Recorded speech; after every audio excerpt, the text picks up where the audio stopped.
Okay, so we have analyzed Christopher, and what were our findings in Christopher? What did we find? Okay. First, tell me the dental malocclusion. What did we find?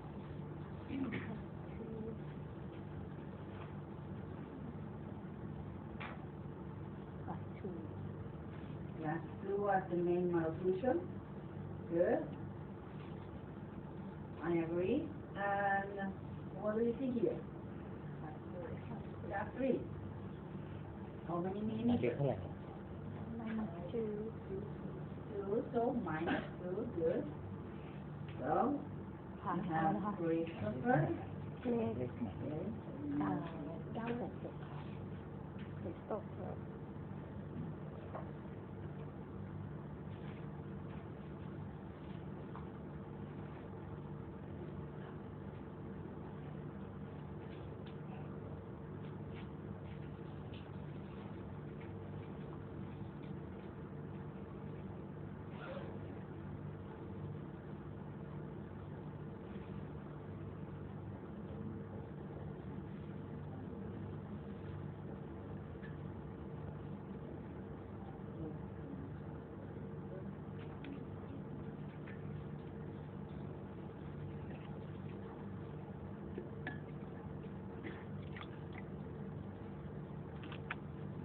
And we say that the main malocclusion of Christopher is the class 2, and let's take in a moment the inclination of the upper incisor. On the right, we have minus 2 millimeters. Perfect, I agree. And what do you see on the left? Remember, we cannot check roof to gastric, we have to check the distal aspect. So how much class 2 do you see? Yes, perfect, or 2 millimeters. Okay, so we have about 2 millimeters of class 2 on the right, left side. Now, what do you see on the cuspid? Okay, what do we see on the cuspid? Can you see this? Perfect. Class 1, so we call it 0. And what about the left side? More class 2. It's somewhere in between 3 to 4. Perfect. 3 to 4. Okay, 3 millimeters, but somewhere in between 3 to 4. We are very happy to see it. Okay, so we have 3 to 4 millimeters of class 2 on the cap. Okay, now let me see how this group is. Okay, I was very surprised with the Burmese group. Now let's see how we do. Okay, I was actually astonished by the answer of the Burmese group.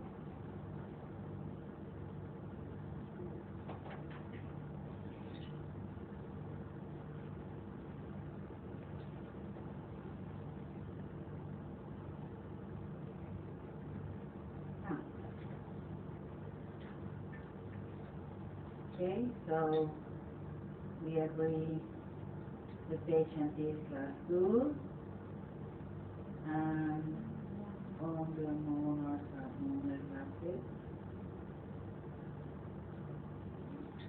We have here minus 1 to minus 2, and on the left we have 3. Okay, now let's check this patient.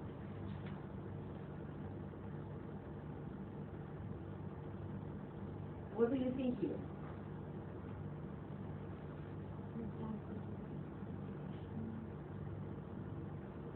Upper mirror of the face is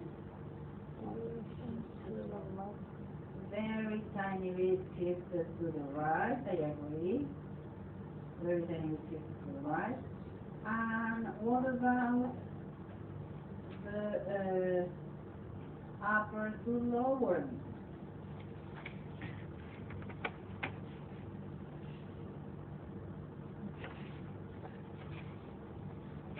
Okay. The midline is a little bit shifted to the right. Okay, it goes something like this.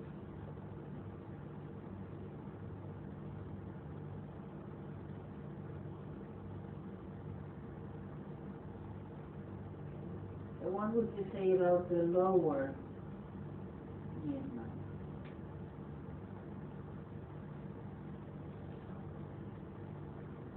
Do you see any functional shift in this case?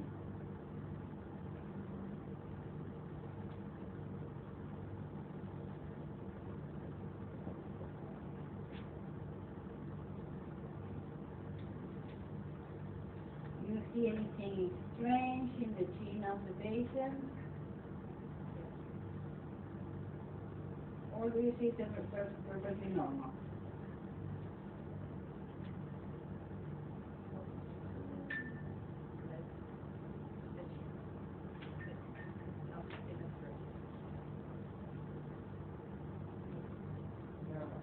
Now, technically, I'm happy if you tell me that there is no functional shift, because if we analyze what the concept that we gave you, upper midline to the face, upper to lower midline, actually this incisor is at the lower midline. So it's at the lower midline. I cannot say anything. So if you give me the no functional shift, I must accept it. I perfectly agree. But I was, again, very surprised because nobody, absolutely no group, get it. And they were me through before I even say anything. They said, there is functional shift to the left. And I look at the student and say, wow, how did you saw it? Because it's there. It's only 2 mm functional shift. Okay? And actually that's what is explaining us the problem that we have. We have class 3 on one side, we have class 2 on the other side, but the reality is that the molars are perfectly symmetric and class 1 wants to resolve the shift. Okay? And the 4 mm of class 2 that we see on one side, in reality, when we correct the 2 mm shift, is going to be 2 mm right, 2 mm left. Okay? It's a very, very simple case. Functional shift cases tend to be always simple cases. The malocclusion tend to be simpler. Okay? Correctly the functional shift, that's another story. But the malocclusion per se tends to be much more simple. Okay? But in this case, it's very difficult to see it unless you really look at the chin, because the chin really looks crooked. Actually, I had here when I was making very, very big, okay, there was a very minor hint that the 2 bases of the mandible were getting 1 to 2 millimeters more toward the left of the patient. Okay, that was really the answer of the question. Yes, I have a functional shift to the left. And in the lower arch, we could not see it at all because we have the issue that the lower incisor is on top. So we shifted to the right. That's why we cannot see it. I explain again. As a general rule, when we have a functional shift, what we are going to find is that the mandible rotates toward one side. When the mandible rotates toward one side, on the side of the shift, we always increase the amount of class 2. Okay? So, when we have a shift case, on the side of the shift, there is always much more class 2. Okay? That means that on the contralateral, sometimes you're going to find class 3. Okay? Now, in this case in particular, we taught you that we're going to look for a functional shift, checking first upper midline to the face, locate upper midline to the face, and then compare upper midline to lower midline. We have to make it simple for you. Now, if we follow that criteria, the case is perfectly symmetric, so no functional shift. And the reality is that yes, the chin is off to the left, but you cannot see it on the lower midline, because can you see the crowding? The incisor, instead of being to the left, is crowded above the other incisor and is slightly asymmetric to the right. That's why it's making the lower midline coincidental with the face, even though we have a very minor shift. Now, 2 mm shift, if you don't recognize it, it's not going to be a problem, because the moment we align, then the midline will shift toward the side that belongs, toward the side of the shift.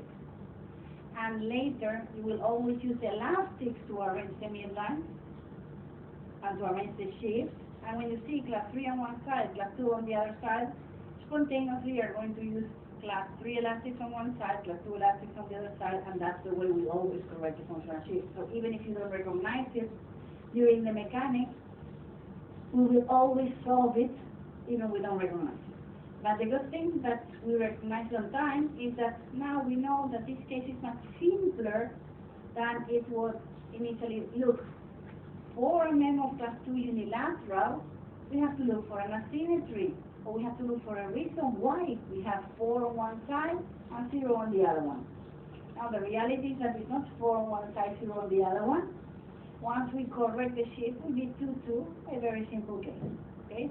And actually this is a very simple case that is going to be treated with non-extractions and a minor use of class 2 elastic limiting, etc.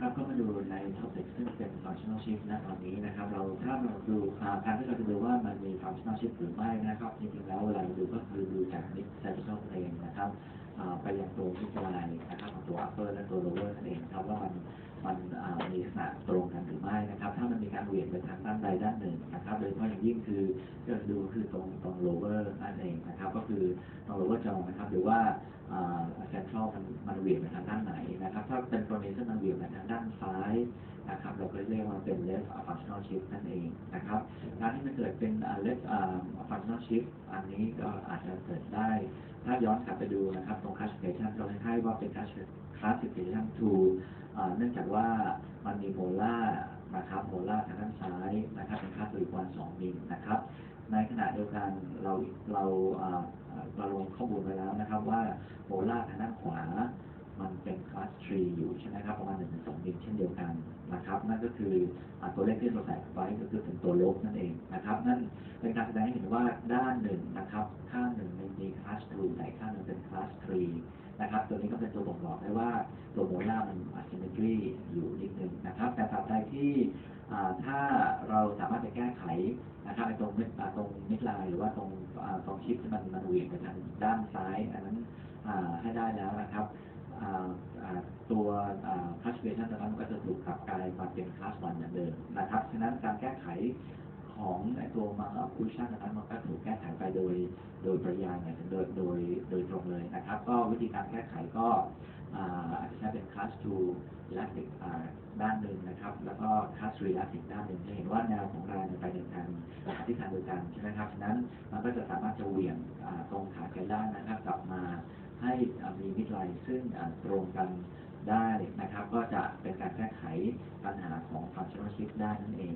นะครับแต่ในเคสนี้มันอาจจะเป็นข้อยกเว้นนิดนึงเพราะว่าถ้าเราดูทางด้าน occlusal view ของตัว lower นะครับเราเห็นว่ามันมีการซ้อนกันอยู่ใช่ไหมครับตรง central ตรงนั้นนะครับแต่โชคดีตรงที่ว่าเวลาพอถ่ายรูปออกปั๊บดูแล้วดูเหมือนว่าตัว mid line ของตัว lower นั้นตรงนะครับแต่จริงๆแล้วลักษณะของ occlusion มันมีการเหวี่ยงไปจากการคอนเฟิร์มด้วยclassification ของตัวโมล่านั่นเองนะครับ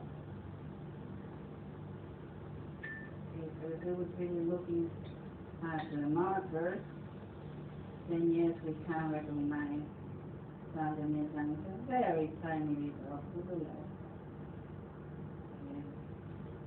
And if we take that into account, once we correct the midline, the case is going to be much okay. So then the midline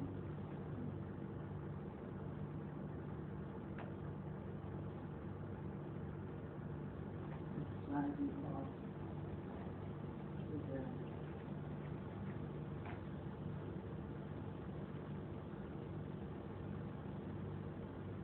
that's why if you wouldn't recognize it, I wouldn't be upset because it's really many of the roots never get it. Yeah, we always try to see if the group get it out, but many times the group do not get it. Okay, but here you see we have some overlap, and that is because the incisors is overlap toward the right, giving us the full sensation. That is okay.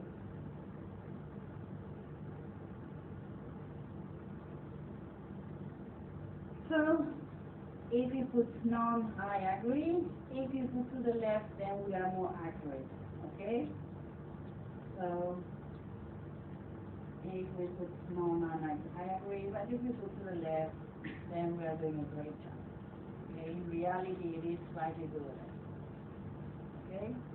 But again, if you give me a none, I'm happy because it is so minor that it requires very often much more observation, okay, to really catch the fact that the chin was off to the left, okay?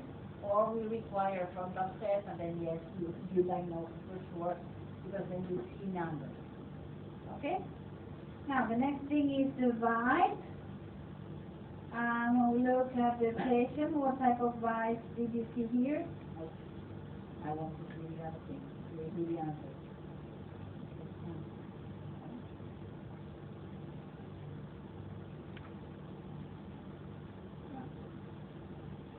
So, when we look at the frontal sheath, is to the left. Okay, that's the idea. Okay, and if you give me the none, I also will accept. Okay.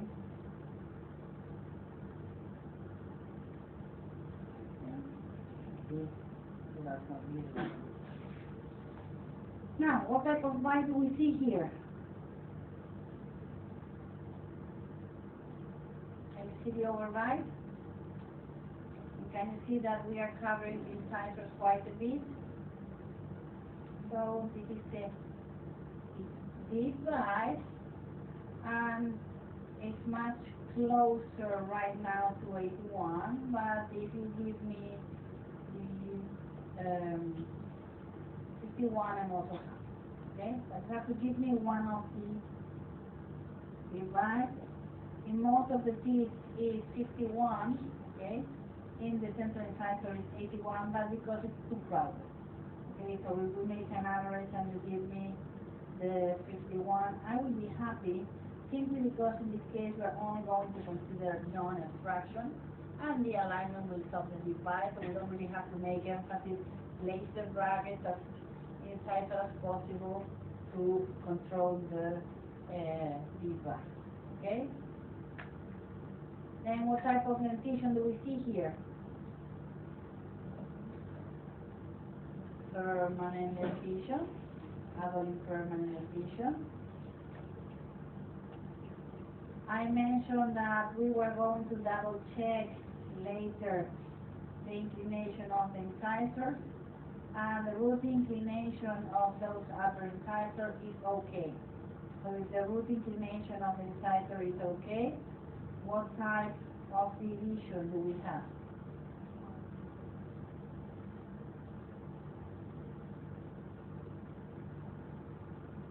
Division? One.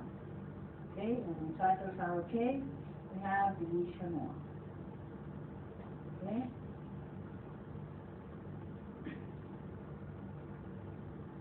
Now, tissue thickness. When we look at the tissue looks kind of normal. Okay?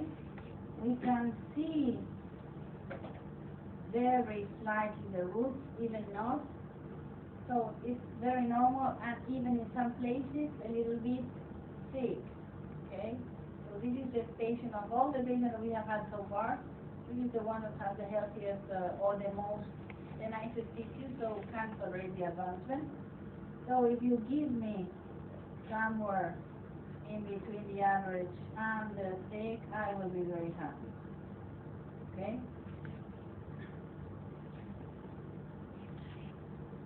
We have a very nice tissue on this side. Okay, actually kind of very good. Okay, very good. You cannot really see the roots. Can you see?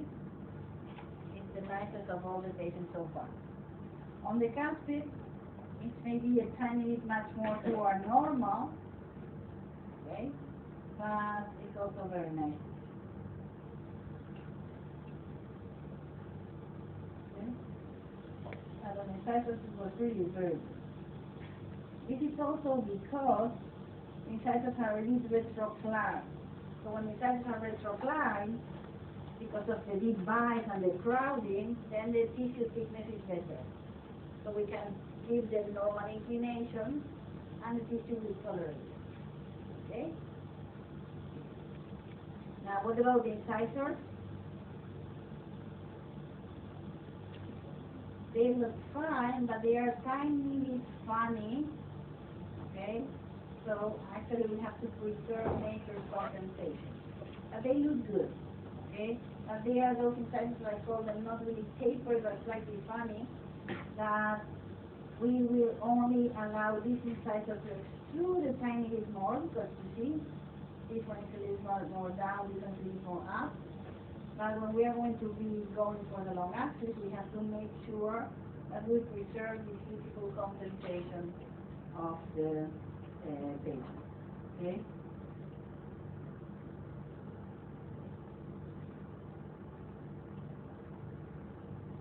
Very nice.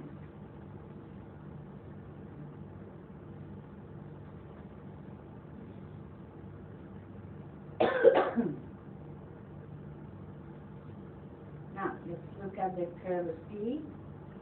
And when we look at the curve P, what do we see here?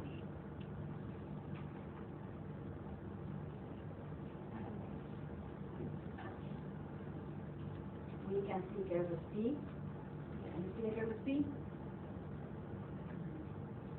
Okay. Another thing now that the patient has a little bit of a functional shift is the parafunction.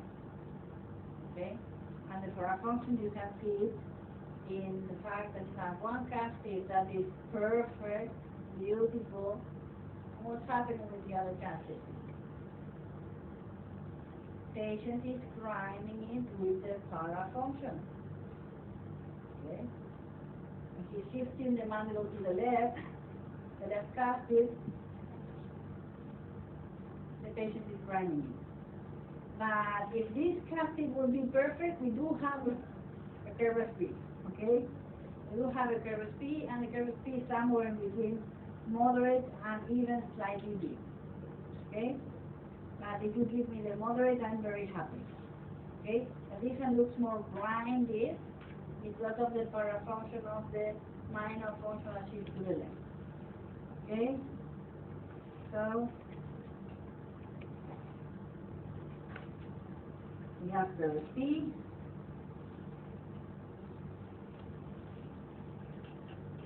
And then when we talk about the lower arch,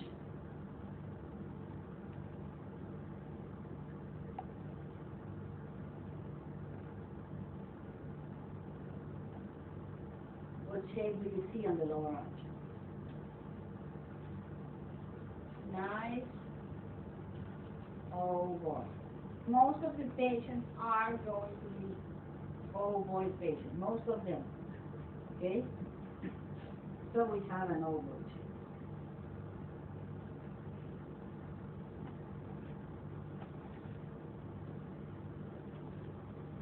The next thing that we have to double check is going to be the crowding. Okay, let me make this video for you so you can quantify it with me. So can you see that we have more severe crowding lower than upper? Okay, in the upper, the crowding is less severe.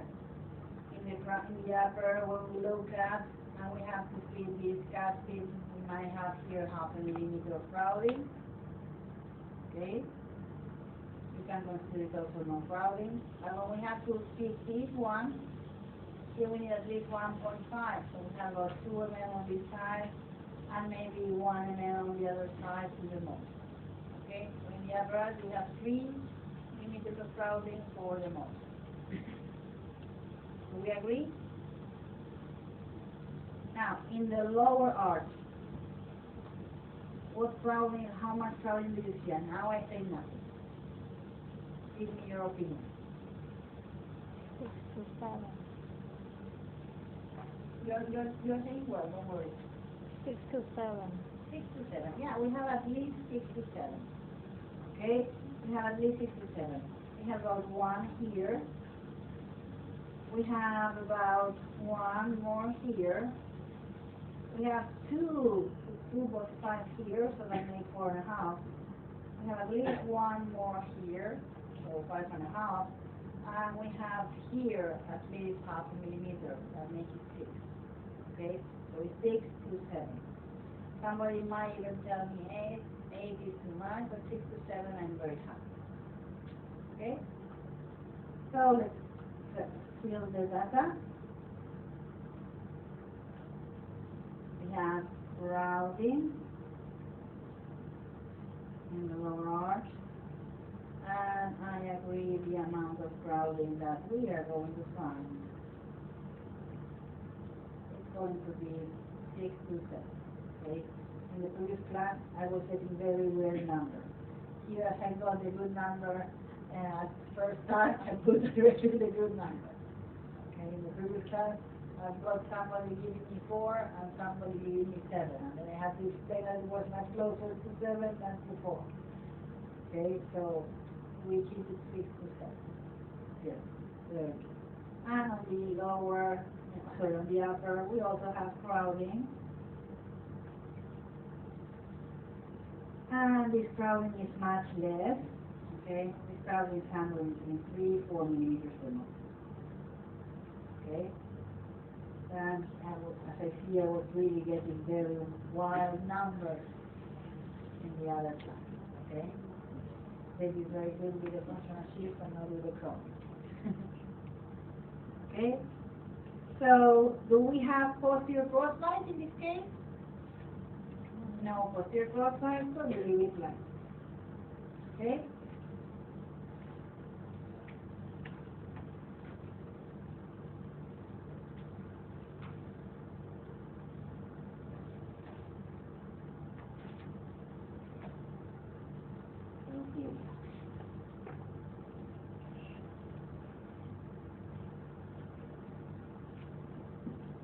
นะครับก็หลังจากที่เราเช็คด้วยฟังก์ชันชีพไปเรียบร้อยแล้วนะครับเราคงดูเช็คของไบต์นะครับไบต์ที่เราให้มาตอนนี้นะครับก็ดูค่อนข้างโปรในทางด้านดิฟไบต์นะครับแต่ไม่ถึงกับดิฟเยอะเกินไปนะครับแล้วก็ให้ที่ประมาณ 50% นั้นนะครับสำหรับระบบสปีดก็เป็น moderate นะครับลักษณะนะครับลักษณะของตัวทิชชูนะครับเห็นได้อย่างชัดนะครับว่าทิชชูค่อนข้างจะหนาในบริเวณซึ่งเป็นแอนติเรียแล้วก็ทางด้านตัวพลาสติกนั่นเองนะครับเราก็จะให้เป็นค่อนข้างจะฟิกนะครับแล้วก็เครื่องวัสดุก็จะเป็นโมเดลนะครับจากปริมาณคลาวดิ้งนะครับปริมาณคลาวดิ้งก็เห็นได้ชัดนะครับว่าในตัวโลเวอร์มันจะมีลักษณะคลาวดิ้งเยอะกว่าในตัวอัปเปอร์นั่นเองนะครับตัวเลขประมาณที่เราดูได้ด้วยตาเปล่าของเรานะครับเราก็ประมาณที่ประมาณ1-1 มิลด้วยกันนะครับสำหรับตัวcrowding ในลักษณะของทางบนนะครับก็อยู่ที่ประมาณสัก2 มิลนะครับก็น่าจะตัวเลขที่ใกล้เคียงกันจริงนะครับสำหรับ cross bite อันนี้เราไม่เห็น cross bite ทางด้านเปอร์เซ็นต์ด้วยนั้นเราก็จะเช็คว่าไม่มีตัว cross bite นั่นเองครับ Okay. There is one thing I forgot to explain. Okay.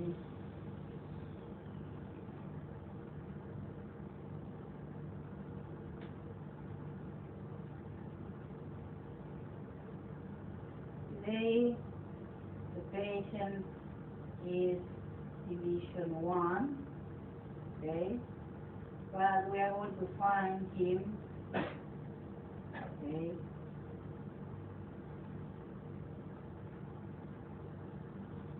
to be later a division 2 type of patient because we have a peculiarity on the shape of the incisors. Okay. Those incisors, they have root crown divergency angle. Okay. So later, when we really review the case with the dental cast, okay, we're going to find that the root inclination from the X-ray looks perfect. Okay. But when we look at the root crown relationship, we have what we call root crown divergency angle. Okay? So that's why, even though the patient is division 1, typically we're going to find the root crown divergence. Okay? And this is something that we can see on the lateral side. Okay? The root is very nice, and the crown is a little bit much more inclined. You see? The crown looks much more upright than it really is. Okay? This is called root crown divergence.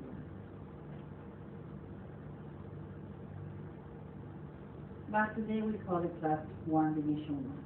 Okay? But again, this is because the root and the crown, they have different inclination. Okay? They have the root crown divergency angle. Okay? What I explained before.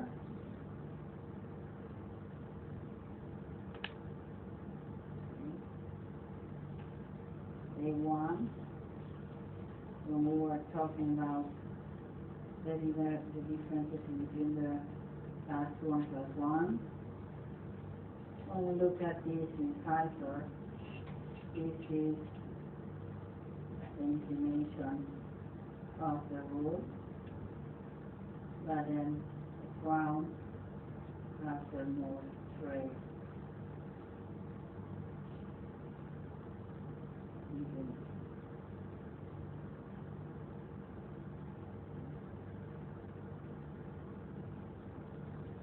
And typically we find out because when we try to make them look more good and we try to put the apex, the incisal edge with the incisal edge, and then rotate the apex, then you find out, oh, it's not matching. It's not matching because the inclination of the root is ideal. Instead, the inclination of the crown, okay, very horizontal. Okay, and this is what we call root crown divergency angle. Okay?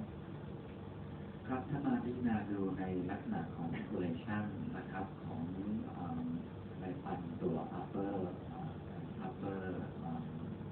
central นะครับเราจะเห็นได้ว่าในเคสนี้นะครับอย่างไรก็ตามมันมีปัญหาหรือว่ามันมีข้อให้ดูนิดนึงว่าตรง root crown มันมี root crown divergency อยู่นะครับก็หมายถึงว่าลักษณะ formation นะครับของทางด้าน labial ของตัวฟันcentral ตรงนั้นนะครับดูเหมือนว่ามันจะใช่ไหมครับแล้วก็ถ้าดูจริงแล้วมันก็เหมือนว่าฟันมันมีการลักษณะของ angulation มันก็ให้กับด้านตรงนั่นเองนะครับไอตัวนี้นะครับมันก็อาจจะเป็นการบ่งบอกได้ว่าในการที่เราจะทำการ classify class 2ที่มีอยู่นะครับก็อาจจะสามารถเรียกได้ว่ามันเป็น class 2ที่ 2ด้วยก็ได้นะครับเนื่องจากว่า class 2ที่ 2ก็ถึงมันมีการ redefine ของตัวฟันหน้าของตัว anterior นั่นเองนะครับแต่ว่าอย่างไรก็ตามนะครับในช่วงแรกนี้เขาบอกว่าให้เราก็สามารถที่จะเรียกได้นะครับว่าเป็นclass 2 ที่1ก่อนนะครับ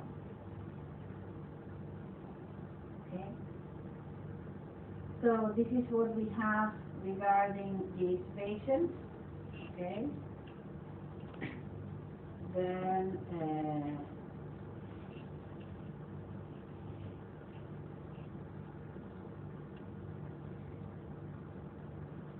we have crowding, we have something close to 6 mm lower. We have this 6 to 7, and in the upper we have the crowded. Okay, in the upper we have 3%.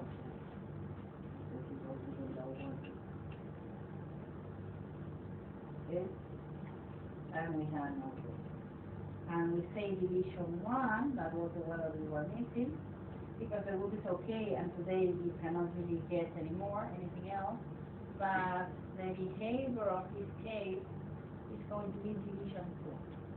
The behavior of this case is going to be division 2 because we need to procline the incisors to make room for the lower bracket and incisor to fit. So the behavior is going to be division 2. Okay, the treatment that they're going to do is procline the upper incisors to allow the lowers to fit. Okay? นะครับก็ถามว่าในการที่มันมี retrocline หรือว่าทางด้าน surface ของตัว upper anterior นั้นมันมีการตั้งตรงขึ้นนะครับมุมrelation ตั้งตรงขึ้นนะครับแม้ว่าเราจะเล่นเป็น castolic one ก็ตามนะครับแต่ว่า practically จริงๆแล้วนะครับคือวิธีการที่เราจะ manage หรือการใส่แมคคิวไฟนะครับเราก็อาจจะต้องวางแผนให้มันเหมาะสมกับการที่มันเป็นประมาณว่าเป็น castolic tool นั่นเองนะครับเนื่องจากว่าในเคสแบบนี้นะครับเราเห็นว่าตัว overjet นะครับที่ได้เราต้องหา overjet ให้เป็น positive ให้ได้นะครับเพราะว่าไม่อย่างนั้นแล้วเวลาติดแบรเก็ตติดลงไปแล้วมันก็จะไปชนกับแบรเก็ตของตัว lower นั่นเองนะครับก็อาจจะต้องทำการตัวพันออกมาก่อนนะครับแล้วก็ค่อยเซตกันต่อไปนะครับว่าเราจะรู้จักในกรณีซึ่งมันมีการสัมพันธ์นะครับ